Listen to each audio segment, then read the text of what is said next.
We have been out since about 4:30 this morning. The great men and women of law enforcement have been working on this operation for days and days and probably weeks. Early this morning, one of the top leaders of MS-13 was apprehended. He was the leader for the East Coast, one of the top 3 in the entire country, right here in Virginia, living half an hour outside of Washington, D.C. He is an illegal alien from El Salvador, and he will not be living in our country much longer. He's in custody this morning. One of the top leaders right here near our nation's capital. I just cannot thank Governor Youngkin enough for his leadership in this effort. This has been a joint effort with state and local agencies. FBI Director Patel, thank you so much. Terry Cole, Virginia Secretary of Public Safety, our U.S. Attorney, Eric Siebert, DHS Secretary Noem, of course, who is in El Salvador, the home country currently of our illegal alien. DEA Acting Director Maltz, thank you. Our U.S. Marshal Service, ATF, all of the members of our task force who have been working tirelessly. We were out at that scene this morning, and what we saw was second to none. Teamwork, everyone working together. You know, someone made a great point. No egos. It was a team. You could not tell who was with what agency. Everyone was working as a team.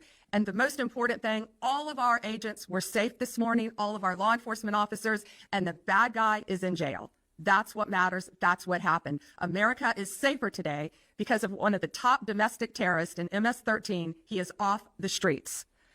This has been an ongoing directive of President Trump. His directive to me when I became Attorney General of the United States was very simple. Keep America safe. Make America safe again. And that's what these men and women have been doing tirelessly every single day since Donald Trump took office. We want to make our streets safer. We want to make our schools safer. We want to make your neighborhood safer. This guy was living in a neighborhood right around you. No longer, thanks to the great men and women of law enforcement. This task force that we have created is remarkable, using incredible technology that we will not discuss to catch and apprehend these horrible, violent, worst of the worst criminals. MS-13, they are organized, they are violent, they are committing homicides throughout our country.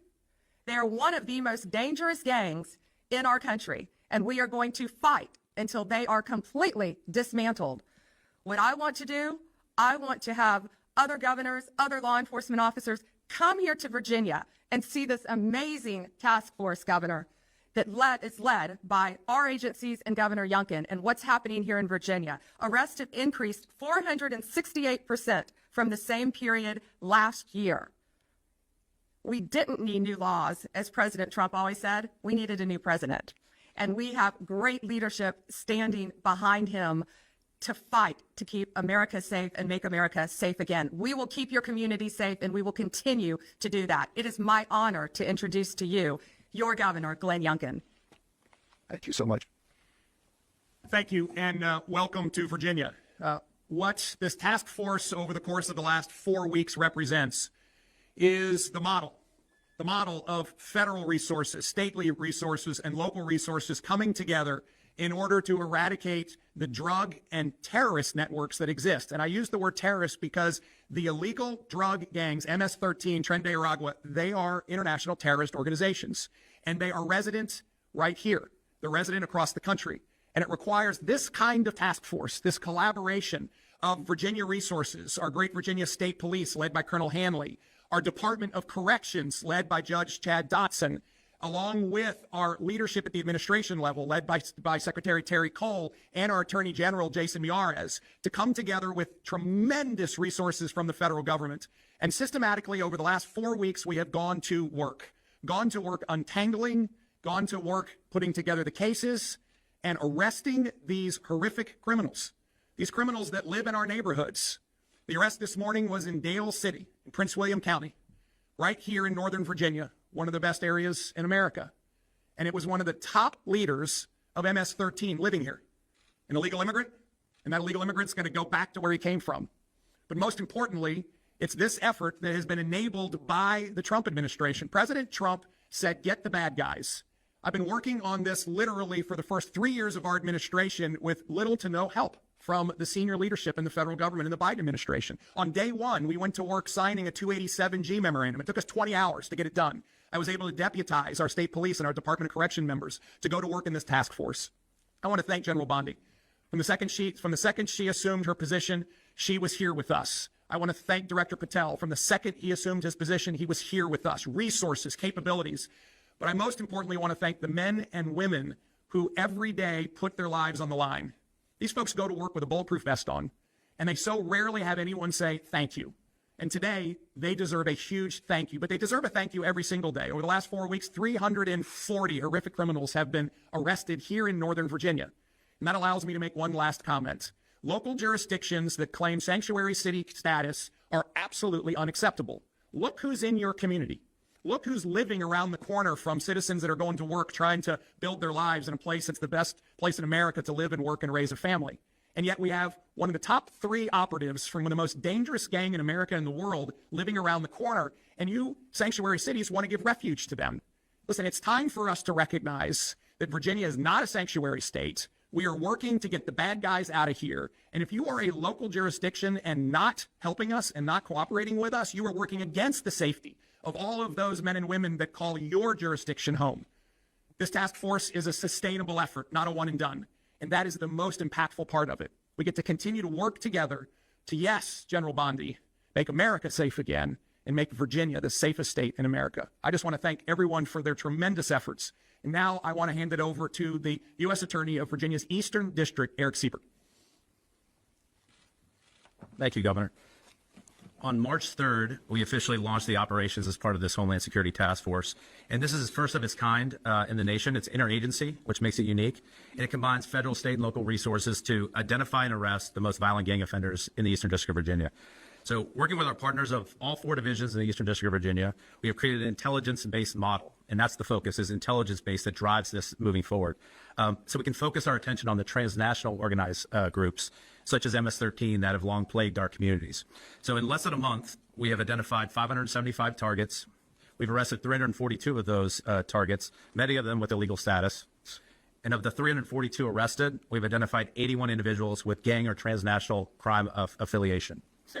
The Eastern District of Virginia U.S. Attorney's Office has already done 73 federal criminal complaints charging these individuals.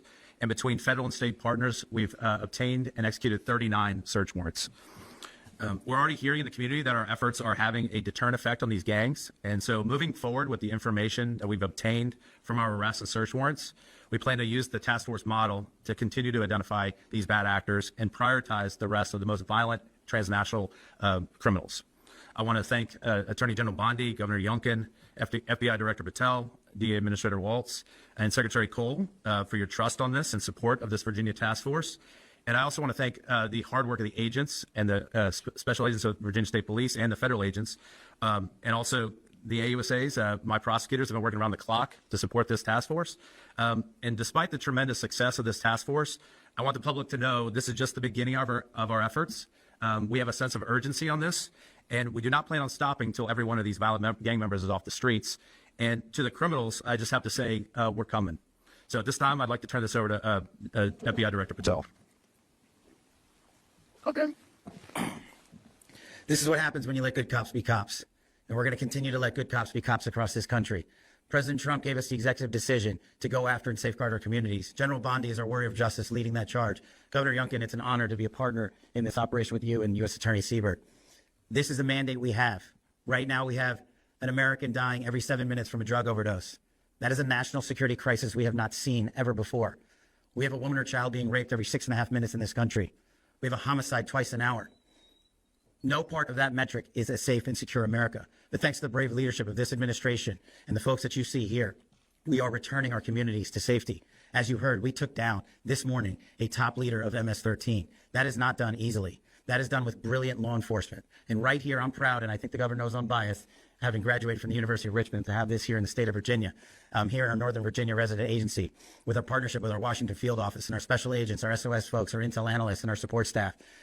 My priority has been law enforcement across the country, and that will not change. But law enforcement across the country cannot be done just by Washington, D.C. and the federal government alone. This task force was stood up 1 month ago.